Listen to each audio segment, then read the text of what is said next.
Et je me suis dit, mais comment je vais faire pour changer des choses chez moi? Et vous, les enfants, vous pouvez commencer. Pourquoi? Parce que c'est d'une simplicité, c'est impressionnant. Les adultes, ils ne le comprennent plus, des fois, parce qu'eux, ils ont l'esprit qui est très compliqué. Alors, essayez de garder l'esprit simple d'un enfant. Moi, qu'est-ce que j'ai fait? J'ai choisi une seule chose chez moi que j'aime pas. Vous avez tous quelque chose chez vous que vous n'aimez pas. La façon dont on dit les choses, des fois on se met en colère, des fois on parle mal, ou des fois on n'agit pas bien.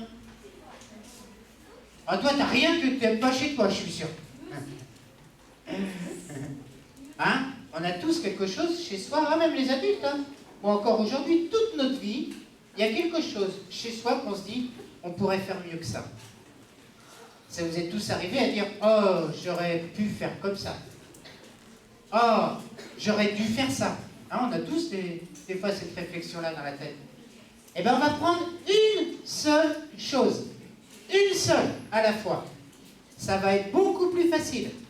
Une seule chose. Vous avez tous dans la tête une chose que vous n'aimez pas. Choisissez tous une chose que vous n'aimez pas chez vous. Des fois, un mot. Parfois, ça peut être je réponds mal à ma maman. Parfois, ça peut être ça fait des fois 1000 fois qu'elle me demande de ranger ma chambre et je ne range pas ma chambre. Je préfère quand elle est rangée parce que après, ma mère, elle est vachement plus gentille avec moi. Parfois, ça peut être avec mes copains, je ne suis pas toujours cool.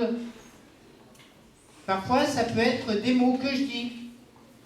On dit toujours le même gros mot. Moi, c'était mon cas. Vous avez tous trouvé quelque chose dans votre tête, une seule chose que vous n'aimez pas? Une chose simple. Qui c'est qui n'a pas encore trouvé? Vous êtes parfaite. Qu'est-ce qu'il y a qui n'aime pas chez toi? Vite. T'es quelqu'un qui aime tout chez toi? Mais ça arrive, hein?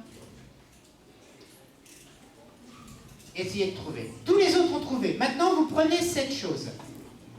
Et il y a des gens qui disent, faut travailler sur soi. Moi, j'emploie pas le mot travailler, pas parce que déjà le mot ça me plaît pas, mais parce que pour moi, c'est pas ce qu'il y a de plus juste. J'emploie le mot vigilance. Parce qu'un travail, c'est quelque chose qu'on est dans la durée, dans le temps. Si ça ne t'intéresse pas, empêche pas les autres de l'écouter. Tu vois ça, par exemple, ça peut être l'exemple que tu prends pour maintenant. D'accord? Je parle de vigilance, pourquoi? Parce que c'est à un moment précis, je prends conscience que j'ai agi ou que j'agis de cette façon-là. Parce que des fois, on se dit, oh, hier, j'aurais dû faire comme ça. Ou là, j'ai pas été cool.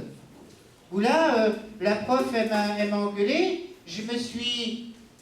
en fait, c'est pas idiot, parce que c'est vrai que j'ai manqué un petit peu, j'ai pas été respectueux. Parfois, on peut se dire la vérité à soi aussi. C'est pas facile, mais on peut se dire la vérité. Et prenez cette chose-là, et à chaque fois que vous en êtes conscient, c'est-à-dire qu'à chaque fois que vous vous dites, ah, cette chose-là, pas les autres, la chose que vous venez de choisir, à chaque fois que vous vous dites, ah, là, j'aurais pas dû faire comme ça veut dire que vous avez une autre façon de faire qui est mieux. Si vous dites, j'aurais pas dû faire comme ça, c'est que vous avez trouvé une autre solution. À la place de dire un mot, vous pouvez en dire un autre. Ou à la place de répondre, vous pouvez garder pour vous. Ou peut-être que vous pouvez ranger votre chambre sans qu'on vous le demande. Ou peut-être simplement débarrasser la table à la maison sans qu'on vous ait demandé. Simplement pour rendre service. Ou simplement le matin, dire au lieu d'arriver en faisant la tête, d'arriver avec le sourire. Un sourire, ça change beaucoup de choses. Prenez une seule chose.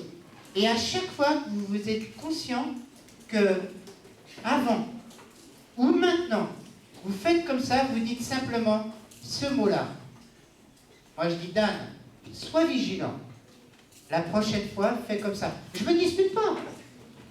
Et je parle à mon meilleur ami. Mon meilleur ami, c'est moi. Je parle comme avec mon meilleur ami. Je me dis simplement la prochaine fois, sois vigilant. Fais comme ça. Jusqu'au moment où ça va changer. Et quand vous estimez que là, vous y arrivez, ben vous prenez une deuxième chose. Et toute votre vie, il y aura des choses que vous n'aimez pas chez vous. Toujours. On a tous des choses chez soi qu'on n'aime pas parce que l'humain n'est pas quelqu'un de parfait. Plus tard, ça sera beaucoup plus facile. Pourquoi vous pouvez faire ça, les enfants? Parce que vous, c'est beaucoup plus facile que pour les adultes. Parce que vous n'êtes déjà pas votre pire ennemi. La plupart des adultes, ils agissent envers eux-mêmes comme leur pire ennemi. Ils n'arrêtent pas de se disputer avec eux-mêmes. Et je dis disputer, c'est un mot gentil, hein. Qu'est-ce que je suis? Bip. Vous avez jamais entendu les adultes dire ça? Ah. Moi, j'ai arrêté de le dire parce que je me suis dit, à force de le dire, je vais finir par croire que c'est vrai. Et c'est pas vrai. Moi, je suis quelqu'un de bien, je suis quelqu'un que je respecte, je suis quelqu'un que j'aime beaucoup parce que je suis devenu mon meilleur ami.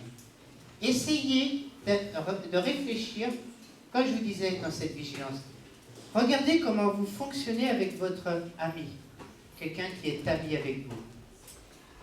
On peut lui dire des choses qui sont dures des fois pour le faire réagir, mais on le fait avec le cœur. On le fait pour lui rendre service, pour l'aider.